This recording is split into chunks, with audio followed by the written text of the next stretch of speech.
Halo semuanya, selamat siang. Hari ini saya kembali lagi mempresentasikan tugas saya, yaitu tugas mata kuliah Fisiologi Tumbuhan mengenai respirasi pada tumbuhan. Jadi hari ini kita akan mempelajari pengertian dari respirasi itu sendiri, terus jenis-jenis dari respirasi itu sendiri, tahap-tahap respirasi, terus ada glikolisis, terus tahap daripada glikolisis, ada siklus Krebs, fungsi dari siklus Krebs, ada rantai transport elektron, tahap-tahap transport elektron, terus yang terakhir faktor yang mempengaruhi laju respirasi. Kita masuk pada bagian pertama, yaitu pengertian dari respirasi itu sendiri. Please wait ya guys.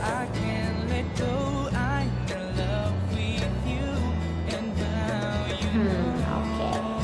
Jadi respirasi itu adalah suatu proses pembebasan energi yang tersimpan dalam satu sumber energi melalui proses kimia dengan menggunakan oksigen.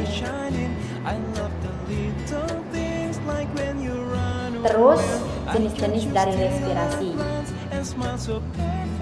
Yang pertama itu ada aerob, yang kedua itu ada anaerob. Aerob artinya respirasi yang memerlukan oksigen. Penguraiannya lengkap sampai menghasilkan energi karbon dioksida dan uap air. Sedangkan anaerob artinya respirasi yang tidak memerlukan oksigen. Penguraian bahan organiknya tidak lengkap. Respirasi ini jarang terjadi, hanya dalam keadaan khusus. Terus tahap-tahap respirasi. Tahap-tahap respirasi aerob.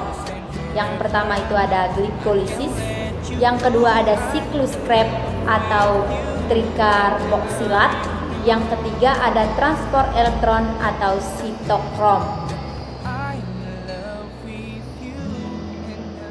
Kita masuk pada glikolisis. Apa yang dimaksud dengan glikolisis? Jadi, glikolisis adalah salah satu proses pemecahan gula atau glukosa yang terdapat pada tingkat sel. Proses pemecahan glukosa ini sendiri berlangsung dengan cara sistematis atau berurutan untuk menjadikan glukosa menjadi asam pirufat serta energi di dalam bentuk NADH atau ATP. Terus ada tahap daripada glikolisis. Yang pertama, fosforilasi glukosa. Yang kedua, produksi fruktosa 6-fosfat. Yang ketiga, produksi fruktosa 1,6 difosfat. Yang keempat, memisahkan dari fruktosa 1,6 bisfosfat. Yang kelima, interkonversi dari dua gula. Yang keenam, pembentukan NADH dan asam 1,3 disfosfoliserik. Terus yang ketujuh, produksi ATP dan asam 3-fosfogliserat. Terus yang kedelapan, relokasi atom fosfor. Yang kesembilan, penghapusan air. Dan yang terakhir, penciptaan pirufat asam dan ATP. Terus ada siklus Krebs. Apa yang dimaksud dengan siklus Krebs? Siklus Krebs atau siklus asam sitrat atau disebut juga siklus asam trikarboksilat adalah serangkaian reaksi di mitokondria yang mengoksidasi gugus asetil pada asetil-CoA dan mereduksi koenzim yang teroksidasi melalui rantai transport elektron yang berhubungan dengan pembentukan ATP. Apa sih fungsi dari siklus Krebs? Jadi, fungsi dari siklus Krebs itu adalah sebagai lintasan akhir bersama untuk oksidasi karbohidrat, lipid, dan protein. Hal ini terjadi karena glukosa, asam lemak, dan banyak asam amino di metabolisme menjadi asetil koenzim A menjadi intermediate yang ada di dalam siklus tersebut. Terus ada rantai transport elektron. Rantai transport elektron adalah serangkaian senyawa dalam rantai yang memindahkan elektron dari satu ke yang lain melalui reaksi redoks. Rantai transport elektron digabungkan dengan transfer proton atau ion H+ melintasi membran yang menghasilkan pembentukan gradien proton yang sangat penting dalam sintesis senyawa menyimpan energi, misalnya ATP. Dengan demikian, rantai transport elektron adalah mesin seluler yang penting karena peran utamanya dalam ekstraksi energi melalui reaksi redoks, dalam respirasi sel, serta dalam fotosintesis. Rantai transport elektron terutama terdiri dari donor dan akseptor elektron. Di sini ada tahap-tahap dari transport elektron. Yang pertama, NADH akan melepaskan elektronnya atau emin kepada kompleks protein I. Peristiwa ini membebaskan energi yang memicu dipompanya H+ dari matriks mitokondria menuju ruang antarmembran.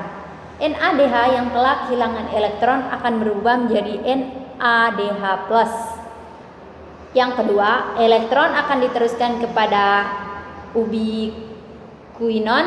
Yang ketiga, kemudian elektron diteruskan pada kompleks protein 3. Hal ini akan memicu dipompanya H+ keluar menuju ruang antarmembran. Yang keempat, elektron akan diteruskan kepada sitokrom C. Yang kelima, elektron akan diteruskan kepada kompleks protein 4. Hal ini juga akan memicu dipompanya H+ keluar menuju ruang antarmembran. Yang keenam, elektron kemudian akan diterima oleh molekul oksigen yang kemudian berikatan dengan dua ion H+ membentuk HO2. Yang ketujuh, bila dihitung transfer elektron dari bermacam-macam protein tadi memicu dipompanya 3H+ keluar menuju ruang antarmembran. H+ atau proton tersebut akan kembali menuju matriks mitokondria melalui enzim yang disebut ATP sintase. Terus yang berikutnya, lewat H+ pada ATP sintesis akan memicu enzim tersebut membentuk ATP secara bersamaan. Karena terdapat 3H+ yang masuk kembali ke dalam matriks, maka terbentuklah 3 molekul ATP. Proses pembentukan ATP oleh enzim ATP sintase tersebut dinamakan dengan kemiosmosis. Terus pada bagian terakhir ada faktor yang mempengaruhi laju respirasi. Yang pertama itu ada ketersediaan substrat, yang kedua ada ketersediaan oksigen, yang ketiga ada suhu, yang keempat tipe dan umur tumbuhan. Oke semuanya, sekian presentasi dari saya. Bila ada kesalahan dalam presentasi saya minta maaf. Terima kasih atas perhatiannya. Selamat siang. Air. Sedangkan anaerob artinya respirasi yang tidak memerlukan oksigen. Penguraian bahan organiknya tidak lengkap. Respirasi ini jarang terjadi, hanya dalam keadaan khusus. Terus tahap-tahap respirasi. Tahap-tahap respirasi aerob. Yang pertama itu ada glikolisis, yang kedua ada siklus Krebs atau trikarboksilat, yang ketiga ada transport elektron atau sitokrom. Kita masuk pada glikolisis. Apa yang dimaksud dengan glikolisis? Jadi, glikolisis adalah salah satu proses pemecahan gula atau glukosa yang terdapat pada tingkat sel. Proses pemecahan glukosa ini sendiri berlangsung dengan cara sistematis atau berurutan untuk menjadikan glukosa menjadi asam pirufat serta energi di dalam bentuk NADH atau ATP. Terus ada tahap daripada glikolisis. Yang pertama, fosforilasi glukosa. Yang kedua, produksi fruktosa 6-fosfat. Yang ketiga, produksi fruktosa 1,6 difosfat. Yang keempat, memisahkan dari fruktosa 1,6 disfosfat. Yang kelima, interkonversi dari dua gula. Yang keenam, pembentukan NADH dan asam 1,3 disfosfoliserik. Terus yang ketujuh, produksi ATP dan asam 3-fosfogliserat. Terus yang kedelapan, relokasi atom fosfor. Yang kesembilan, penghapusan air dan Krebs. Apa yang dimaksud dengan siklus Krebs? Siklus Krebs atau siklus asam sitrat atau disebut juga siklus asam trikarboksilat adalah serangkaian reaksi di mitokondria yang mengoksidasi gugus asetil pada asetil-CoA dan mereduksi koenzim yang teroksidasi melalui rantai transport elektron yang berhubungan dengan pembentukan ATP. Apa sih fungsi dari siklus Krebs? Jadi, fungsi dari siklus Krebs itu adalah sebagai lintasan akhir bersama untuk oksidasi karbohidrat, lipid, dan protein. Hal ini terjadi karena glukosa, asam lemak, dan banyak asam amino di metabolisme menjadi asetil koenzim A menjadi intermediate yang ada di dalam siklus tersebut. Terus ada rantai transport elektron.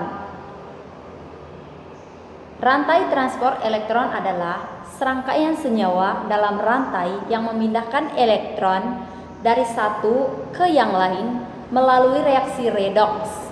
Rantai transport elektron digabungkan dengan transfer proton atau ion H+ melintasi membran yang menghasilkan pembentukan gradien proton yang sangat penting dalam sintesis senyawa menyimpan energi, misalnya ATP. Dengan demikian, rantai transport elektron adalah mesin seluler yang penting karena peran utamanya dalam ekstraksi energi melalui reaksi redoks dalam respirasi sel serta dalam fotosintesis. Rantai transport elektron terutama terdiri dari donor dan akseptor elektron. Di sini ada tahap-tahap dari transport elektron. Yang pertama, NADH akan melepaskan elektronnya kepada kompleks protein I. Peristiwa ini membebaskan energi yang memicu dipompanya H+ dari matriks mitokondria menuju ruang antarmembran. NADH yang telah kehilangan elektron akan berubah menjadi NADH+. Yang kedua, elektron akan diteruskan kepada ubiquinon. Yang ketiga, kemudian elektron diteruskan pada kompleks protein 3. Hal ini akan memicu dipompanya H+ keluar menuju ruang antarmembran. Yang keempat, elektron akan diteruskan kepada sitokron C. Yang kelima, elektron akan diteruskan kepada kompleks protein 4. Hal ini juga akan memicu dipompanya H+ keluar menuju ruang antarmembran.